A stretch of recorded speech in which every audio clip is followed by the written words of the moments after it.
With the context of the blueprint functionality explained, let's return to the level design itself.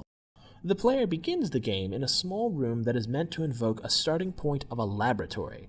Much like the inspiration of this particular game idea, Portal, in which the player begins their game in a glass cube they couldn't have possibly gotten themselves into, the player also finds themselves in what would normally amount to an inaccessible location.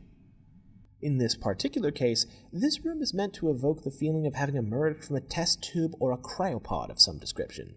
In essence, this room is supposed to feel like as though it is the womb from which the player has been birthed. As the player travels forward, you will note that I tended to force the player into a very enclosed and tight space.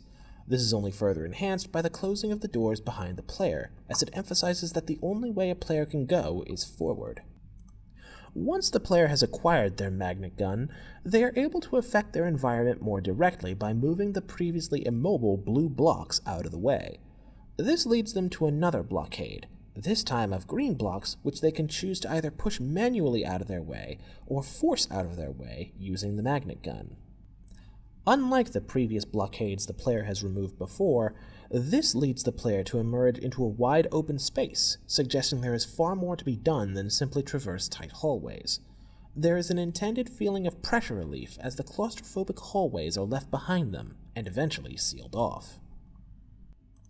Up above them are small openings in the wall that are meant to entice the player into attempting to discern what purpose they serve, although no answer is currently available to them. Once their curiosity is sated, the player's attention is then drawn to a large yellow light at the end of the atrium. This in turn will lead them to interact with their first respawn pad and, if 100% of my playtesters have anything to show for it, most likely their first death to a trap.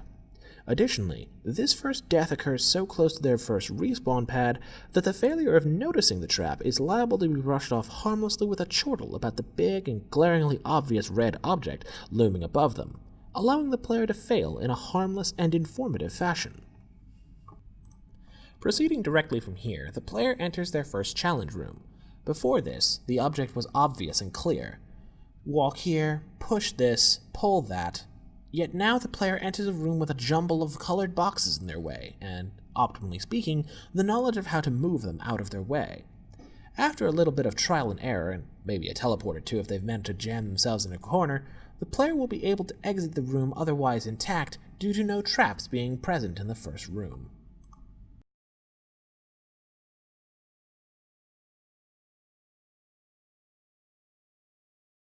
This will return the player to another claustrophobic hallway, forcing them forward.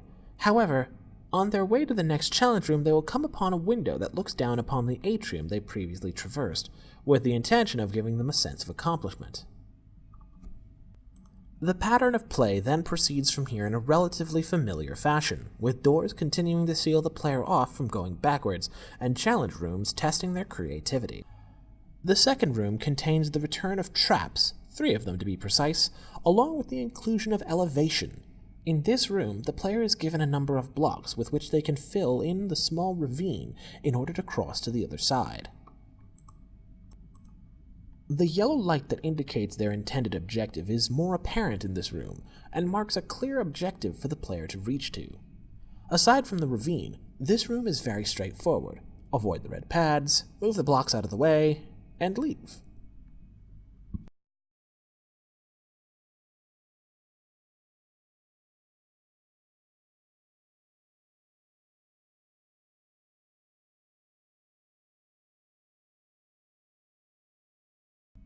Eventually, this leads the player to the third room, which introduces a different kind of obstacle. It introduces a lethal ravine meant to simulate lava. This actually doesn't introduce any additional blueprints. The lava is actually just a trap flipped on its back that covers the entire length of the ravine. It doesn't move, nor does it have a trigger box, but it will cause the death loop to occur if the player touches it. I added smoke particles to various parts of the ravine in order to additionally signal to the player that touching it was ill-advised. This seemed to go over well with most of my testers, as by this point they had been effectively trained to avoid red objects, and as such they instinctively understood to not enter the ravine. This room does not actually have traps in it, so as to give the player a bit of a breather in terms of difficulty, with their only deaths likely resulting from the misjudging of certain gaps and distances when stepping on blocks. In addition, not every island needs to be visited, although each island does have a few extra blocks for the player to make use of should they visit it to aid in their crossing.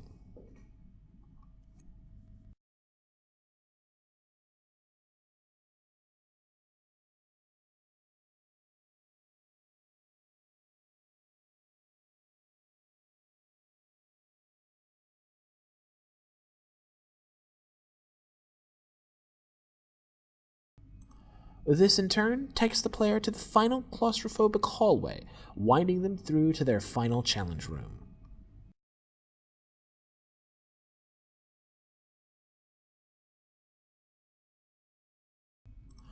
This room is more intricate and involved than the ones before, serving as the player's final exam for the game.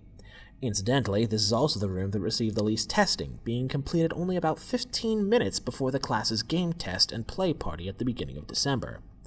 As such, if this project were to be progressed beyond an academic stage, it is highly unlikely that this room would remain in its current state.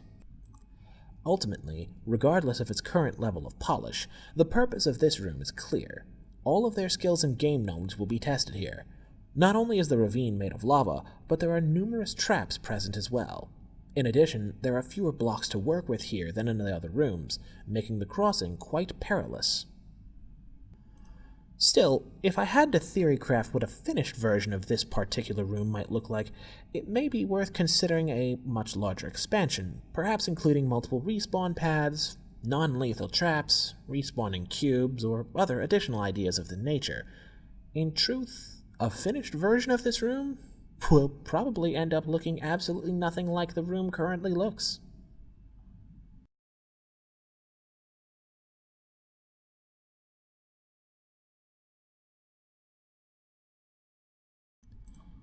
At the end of the room is one final small hallway.